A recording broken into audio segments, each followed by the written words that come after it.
Hello, good people of YouTube. Mountbatten here. And today we have some information out of the developers blog. And it is some very good news, especially concerning the balance between submarines and surface ships. So we got two blogs to go over today. One is some changes to test ships, and the second one is, of course, the submarine. Buffs, nerfs, and buffs to, I think, pretty much every ship in the game.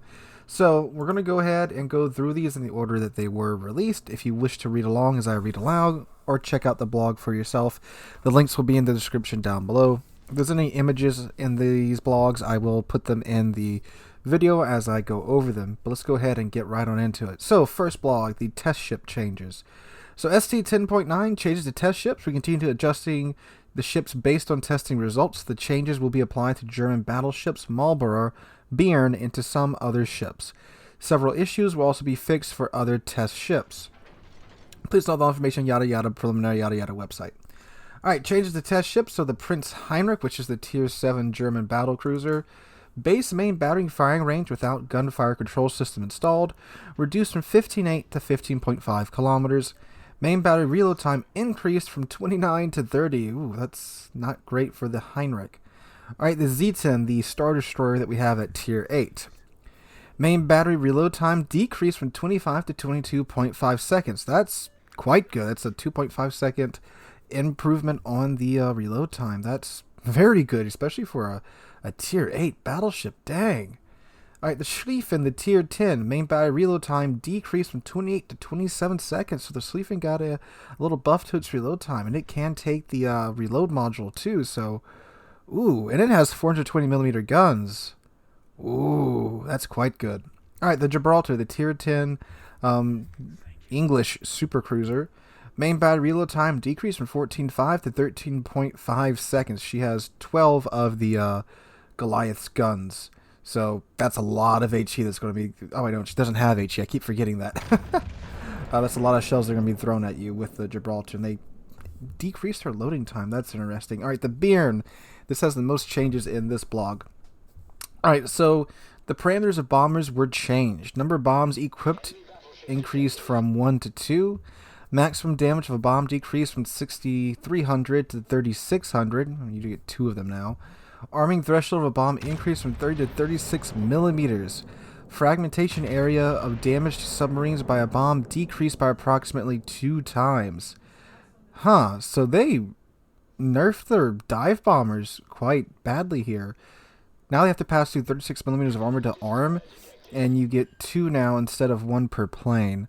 So you technically get more bomb per plane, but I mean, if they don't both connect per plane, you're doing quite a bit less damage. So, wow, that got hit pretty hard with the Nerf bat. Alright, the skip bombers, though. Number of bombs equipped increased from 1 to 2. Maximum damage of a bomb decreased from 11,000 to 6,100. Armor penetration of a bomb decreased from 68 to 32 millimeters. Chance of a bomb causing fire on a target decreased from 63 to 35%. Accuracy of bombs when dropped after bounces decreased. Attack time decreased from 10 to 6 seconds. Attack preparation time increased from 4 to 7 seconds. So you have more time to... Oh, no, the attack time got nerfed. Dang, they really nerfed the Bearn quite hard. It must have been dumpstering ships. I mean, it seems like they're switching from one big bomb to 2 smaller bombs with both the dive bombers and the skip bombers. But, wow, that's of course throwing a lot of RNG in the mix now. Instead of having one bomb that you could maybe assure got on target every time, you have multiple bombs that some of them are going to miss, some of them are going to hit, especially with the skip bombers. So quite the nerf hammer to Bearn. So I guess we'll see how this works out. And they didn't even like contemplate. Well, they might have contemplated it or thought about it. Just kind of tweaking the bombs they already had. They just straight up switched them around, and that's a pretty big switch up for the Bearn. All right. So the Marlborough, the Tier 9, fixed the situation because of which the visibility range of the ship could be shorter than the maximum firing range. Oh, they had a lot of issues with that with the Italian battleships too. So visibility range increased from 23.5 to 26 kilometers. So basically, like, there was a ship in the Marlborough's main battery firing range, but for some reason it wasn't being spotted because the ship couldn't see that far. That has been fixed. Incomparable. Same thing. So 25.4 kilometers is the new visibility range of the Incomparable. So it can actually see out to that far now too. Alright, going on to the submarine changes, and there are quite a few of them. Alright, public test 10.9 changes to ASW armament and submarines. Depth charge airstrikes was added for all tier 5 to 10 cruisers and battleships that had no ASW armament. Balance changes to submarines were made as well. Please note all information in the DevBlog's preliminary yada yada website. Based on the results of submarine testing and ranked and co-op battles, as well as player feedback, we added the means of countering submarines for almost all tier 5 to 10 cruisers and battleships, as well as made changes to submarines. So right off of the bat, this is absolutely fantastic. There were a ton of players saying this, and it, to me, it makes perfect sense too, and I was one of the ones saying this as well. It makes no sense that some ships have the ability to fight submarines when underwater, and some ships do not. It makes for a lot of weird situations where if there's like a submarine and let's say a German battleship left, there's nothing the German battleship can do to the submarine while it's underwater, which means that the submarine has an insane advantage over the German battleship. And I'm so glad that now all the ships that can see submarines have ASW equipment. That is a tremendous step in the right direction in terms of surface ship versus submarine interaction. I'm very glad that they did this. So let's see what they changed in terms of the ranges and such. So from tier 5, and this is for cruisers, from tier 5, all tier 5 cruisers will have a 4 kilometer range, 1 flight, 2 planes in a flight, and a 4 depth charge stack per plane, and it reloads in 60 seconds. 6 to 7 cruisers, again 4 kilometers, 1 flight, 2 planes in a flight, but 6 depth charges per plane, and a 60-second reload time. Tier 8 to 9 cruisers, they will have a 5 kilometer range, 2 flights, 2 planes in a flight, and 6 charges per plane, and a 90-second reload time. All tier 10 cruisers will have a 6 kilometer range, 2 flights available to them, 2 planes in a flight, and 6 charges per plane with a 90-second reload time. And these work just like the airstrikes that the Dutch cruisers have. You go up into that high camera view and you can drop the ASW on a selected area of the map. And this, of course, only affects submarines. These depth charges do not affect surface ships at all.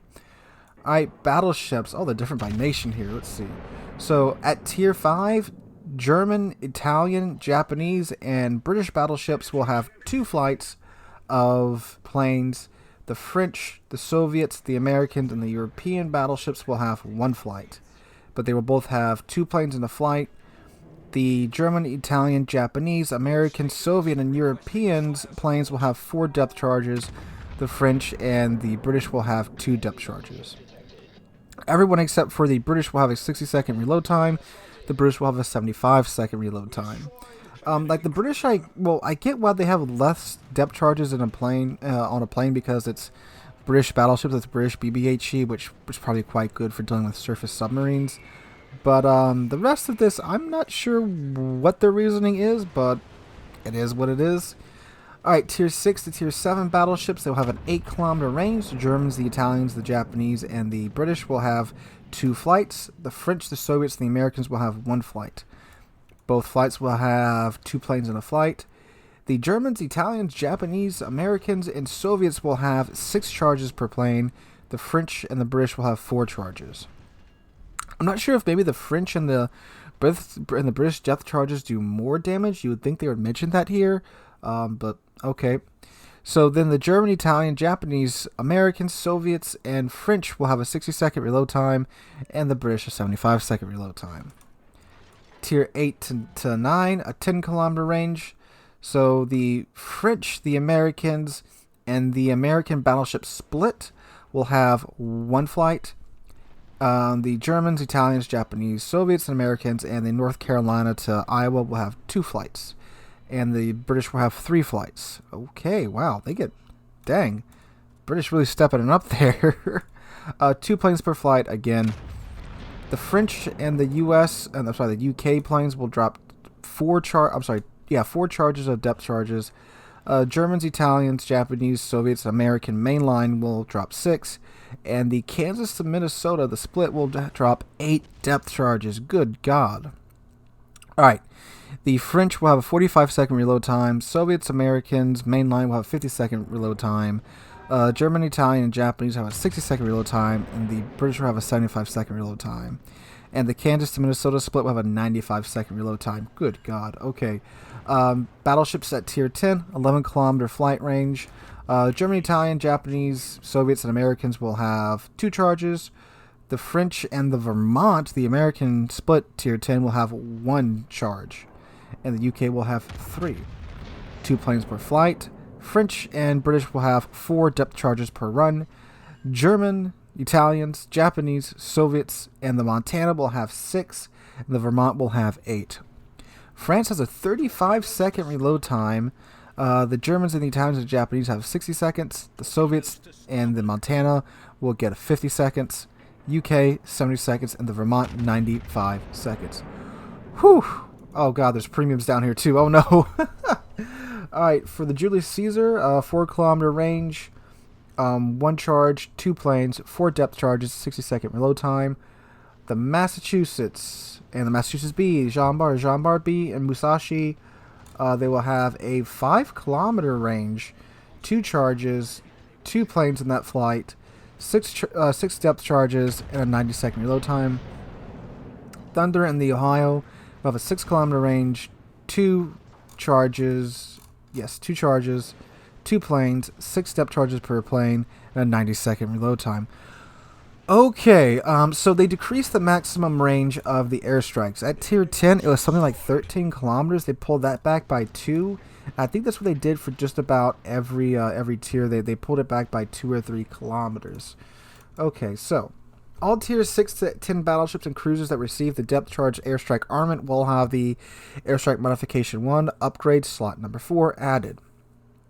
Based on the analysis of their combat efficiency and player feedback, the following changes were made to submarines. The increase of the dive capacity depletion rate to 4 units per second affected the comfort of playing the overall effectiveness of submarines too much. In order to make spotting slightly less impactful in the submarine's gameplay, we reduced the dive capacity depletion rate when spotted. How much? They don't say right here. Submarines can now launch torpedoes one by one. That makes sense.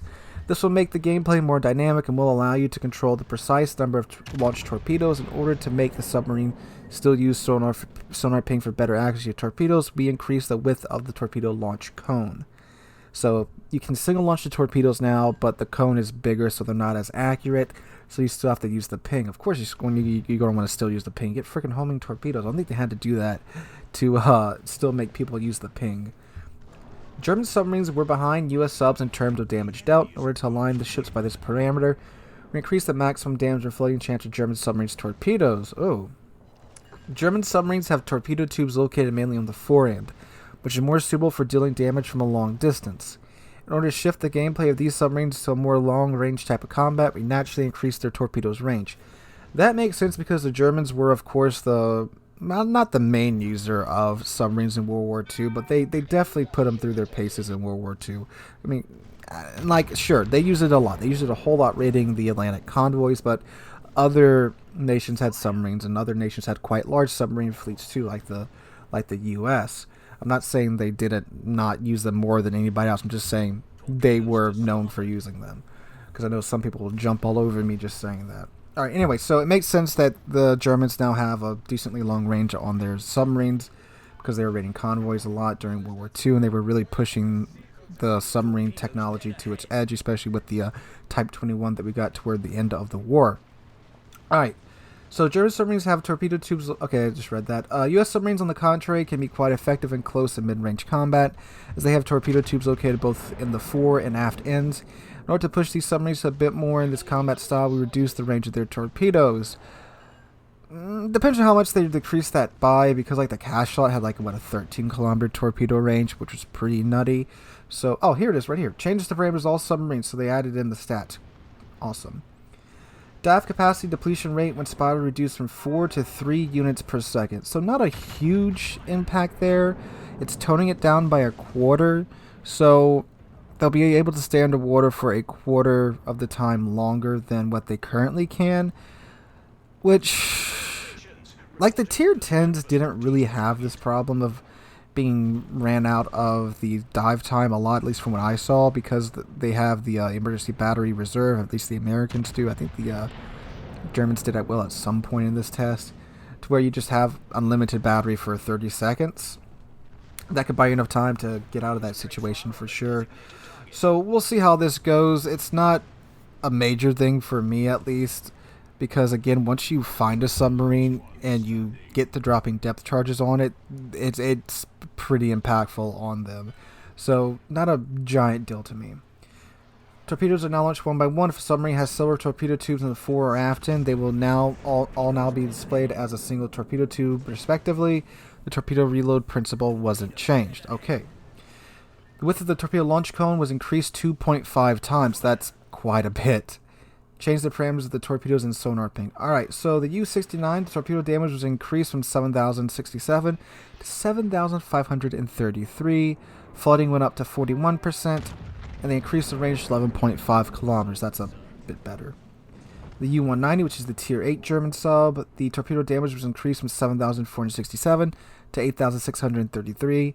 Torpedo flooding chance was increased to 47%, and that range was increased to 12.5 kilometers. That is quite good at Tier 8 for the U-190. Alright, the U-2501. Torpedo tube reload time reduced from 85 to 77 seconds. Damage increased to 8,633. Chance of causing a flood by a torpedo increased to 47%. Torpedo and sonar ping range increased to 14 kilometers. Good lord. That is quite far. Dang. Okay, I knew I said that they should be increased by a bit, but that's more than a bit. I was expecting maybe 12 kilometers, but 14? Dang. Alright. Cachalot, range reduced to 10 kilometers. Salmon, which is the Tier 8 American submarine, range reduced to 11 kilometers, and the Balau, range reduced to 12 kilometers. I'm sorry, the Salmon was range reduced to 11 kilometers, and the Balau was decreased to 12 kilometers. Please note all the information in the DevBlog is preliminary. Announced adjustments and features may change multiple times during testing, yada yada, website. Okay, so the range changes and the flipping of the Germans being the long-range torpedoers and the Americans being the close-in ships. I like the idea because, again, the Germans were the ones raiding the convoys and really leaning on their submarines for the war effort. The Americans used the subs, of course, a whole lot during the war. I think it's an appropriate switch, because some people say, well, the Germans have always been the guys that have been close in with their, like the battleships and even the cruisers to an extent, and the destroyers too, their cap contesters. And it would have made sense for the submarines to be kind of in the same line, but the way the Germans utilized them during the war, and plus, like they said, with the layout of their torpedoes, this does make a lot of sense. 14 kilometer range though in the U-2501, I think that's a little bit much. 13 or 12 might be good, and maybe you'll be able to get it out to 14 with like commander skills and mods at that point, but we'll see. The range isn't my issue. My issue is that we still have 90 knot torpedoes, and torpedoes that are doing easily 8 to 9k per torp now, especially after you add on commander skills and such. And I don't think they needed that much of a buff to the speed and the damage that the torpedoes did, and that change is still in effect, to my knowledge at least. I think they need to either give them the improved damage like they did, or give them the speed like they did, but not together. Like, either give them the speed or give them the improved damage, not both. And who knows, that this might be change for the better. I mean, for the German submarines, it definitely is. They got a huge buff here, a massive buff to the German subs. The Americans, I guess you could call this a nerf, but it's technically and you could say the same for the Germans too. It's technically a gameplay style change for sure. They're changing, how they're supposed to be played and how they're designing them to be played. But they did, of course, increase the width of the torpedo cone launcher. But again, they still have the homing torpedoes. It's not like the torpedoes are just going, or they're taking the homing torpedoes away from us. They're still homing. So they're still quite formidable. But I guess we'll see. Hopefully, I think there's one more round of testing left, and then they're going to go live. So we'll see how they are in this final round of testing. I'm assuming it's probably going to be another ranked season, I guess. We'll see. And I would very much like to see these ships in the new convoys mode. I think they would fit definitely well in that mode. Alright guys, so that's all I got for you in terms of DevBlog news. I will be live right here tonight on the channel from 5 p.m. U.S. Central Time to 8 p.m. U.S. Central Time, so please come out for that. Hope you guys are having a wonderful day. If you enjoyed the video, make sure to drop a like and leave a comment. Tell me what you think about all these changes and these buffs to submarines. And hope you guys are having a wonderful Friday. Hope to see you tonight on the stream. Hope to catch you guys in the next one.